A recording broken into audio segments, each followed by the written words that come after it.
अस्सलाम everyone, I hope I doing very well. Another day another vlog. और मैं कर रही थी दूध बॉयल, क्योंकि घर में है ना आज ये डिसाइड हुआ है कि आज सबके जो पड़ोस में है ना अफ्तारियाँ बांटते हैं, तो उसके लिए थोड़ा सा एक्स्ट्रा चीज़ें बन रही थी घर में। तो मैंने ना ये प्रिपरेशन सुबह से ही स्टार्ट कर दी थी, और पहले मैंने बना कर रख लिया था कस्टर्ड मिल्क, क्योंकि फ्रूट कस्टर्ड बनाना था। तो इस वजह से जो भी चीज़ें हो रही थी मैंने सोचा कि स्टार्टिंग से ही करते चलते हैं, क्योंकि फिर करते करते बहुत टाइम हो जाता है और जो शाम में है ना एनर्जी लेवल भी थोड़ा सा डाउन होता है, तो उस टाइम का टाइम भी नहीं पता चलता, और जब चीज़ें ज़्यादा होती है करने के लिए गैस भी नहीं खाली होती है। तो इस वजह से जो चीज़ें थी मैं पहले से ही स्टार्ट करती जा रही थी। तो इधर मैंने है ना कस्टर्ड का मिल्क रेडी कर लिया था। उसके बाद फिर और भी चीज़ें होनी थी, और तो मैंने जाकर पहले साबूदाना को यहाँ पे अच्छे से वॉश करके उसको है ना भिगा कर रख दिया था, क्योंकि ये शाम तक है ना अच्छे से फूल जाएगा। तो हम बना रहे थे साबूदाना के पकौड़े। इसकी पूरी रेसिपी आपको अलग एक व्लॉग में मिलेगी, जो कि मैंने शूट करके रखा है, आपको नेक्स्ट वीडियो में देखने को मिलेगा। तो अगर आपको है ना इसकी वीडियो चाहिए और देखना है कि मैंने साबूदाना के पकौड़े कैसे बनाए हैं, तो उसके लिए करना क्या है, आपको मेरे चैनल को सब्सक्राइब करके रख लेना है, ताकि आपको आने वाली वीडियो मिल सके, और नोटिफिकेशन ऑन करना ना भूलें। फिर मैंने ना इधर आलूओं को है ना अच्छे से धोकर उसको भी बॉयल करने के लिए रख दिया था, क्योंकि आलूओं की मुझे बनाने थे टिक्की, और जो कि मैं साबूदाना का पकौड़ा बनाने के लिए सोच रही थी, तो उसमें भी आलू का यूज़ होगा। तो इस वजह से मैंने अच्छे से है ना आलूओं को वॉश किया, और वॉश करके मैंने उधर चढ़ा दिया। फिर उसके बाद मैं करने लगी थी कस्टर्ड के लिए जो फ्रूट्स वगैरह होते हैं ना, तो फिर मैंने उनको पील करने का प्रोसेस स्टार्ट किया। तो मैं साथ साथ में है ना और भी चीज़ें करती जा रही थी, ताकि सब चीज़ें है ना फटाफट से हो जाएँ। जो भी टाइम हो वो फालतू में नहीं जाए, क्योंकि मैं फ्रूट है ना अगर कट करने बैठती तो वो टाइम जो होता है वो ऐसे ही चला जाता। तो मैंने सोचा कि पहले मैं आलूओं को रख देती हूँ, तो इधर वो आलू जो होंगे वो बॉयल होते रहेंगे, और साथ में इधर मैं कस्टर्ड के लिए फ्रूट्स को भी छील कर कट करके रख लूँगी। तो इस वजह से मैंने वो चीज़ें पहले कर दी, और ये मैं बाद में स्टार्ट किया। सो आप सबके रोज़े कैसे गुजरे और कैसा दिन रहा, ये मुझे नहीं पता है कि ये वीडियो कब अपलोड होगी, क्योंकि ये मैं वॉइस ओवर ही है ना आज वेडनेसडे है, तो मैं वेडनेसडे को इसका वॉइस ओवर दे रही हूँ।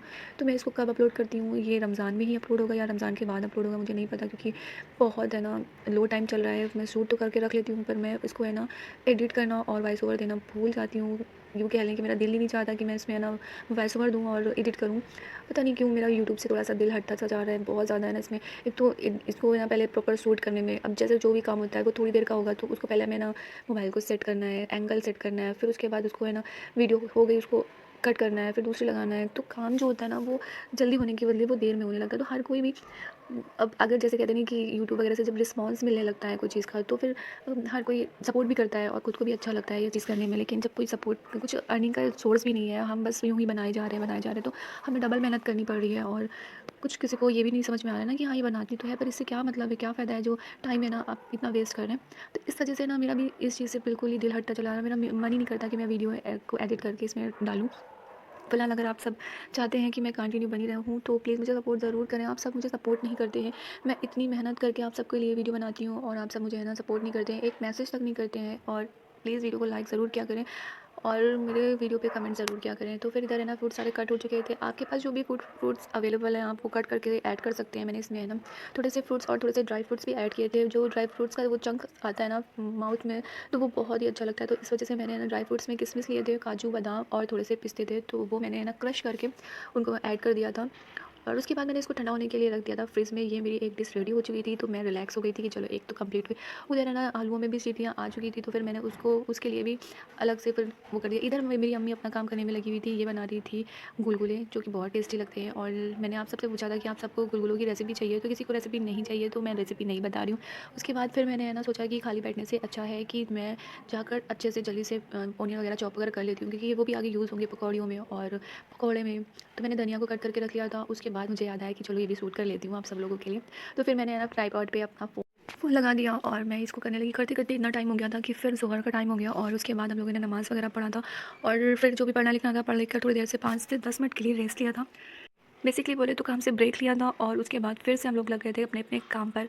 तो मुझे है ना एक ये चीज़ है कि अगर कोई चीज़ करनी है और होना है, तो मुझे लगता है कि जो चीज़ होनी है वो फटाफट हो जाए, टेंशन फ्री हो जाए, उसके बाद हम अपना आराम से जो भी कुछ करना है वो करेंगे।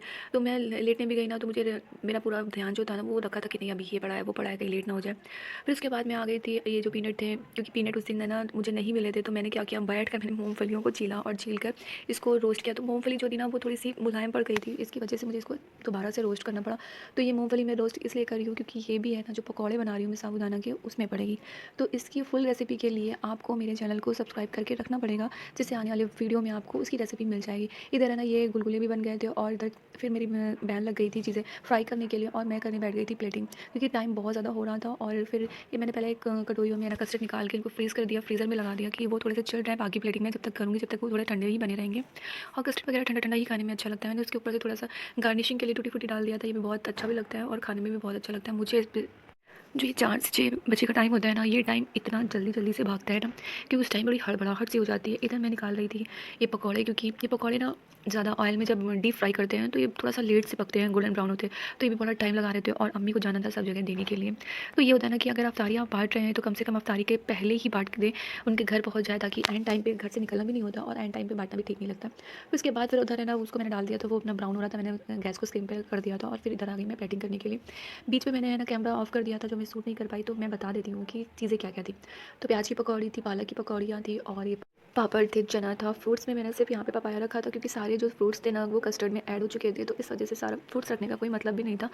और बैंगन की पकौड़ी थी, आलू की चिप्स की जो पकौड़ी होती है वो थी और साबूदाना का पकौड़ा था और ये गुलगुले थे, खजूर था, कचालू बना था, जो होता नहीं आलू कचालू, तो वो बना था। मुझे आलू कचालू बहुत ही टेस्टी लगता है और बचपन में एक इसकी स्टोरी भी थी, आलू कचालू बेटे कहाँ गए थे।